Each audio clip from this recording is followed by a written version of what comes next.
There's more smoke around this Apple car fire. It's getting real, y'all.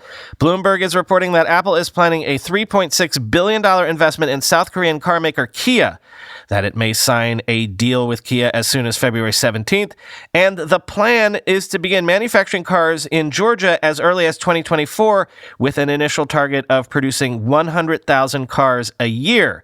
I should probably specify that I mean the U.S. state of Georgia. Quoting Bloomberg, Kia Motors jumped as much as 14.5% after a local media report that Apple will invest 4 trillion won, or $3.6 billion, as part of a collaboration with the South Korean carmaker on making electric cars. Last month, Hyundai, an affiliate of Kia, backed away from a statement that said it was in talks with Apple, revising it to say only it had been contacted by potential partners for the development of autonomous EVs. The news pushed stock in Hyundai up almost 20% on the day. Kia shares are now at their highest since 1997, end quote. So let me quote a tweet from Brian Romella, because he's been echoing something that I've been hearing from several people lately. Quote, Apple Car is a deep part of Apple AR/VR and Apple Visor.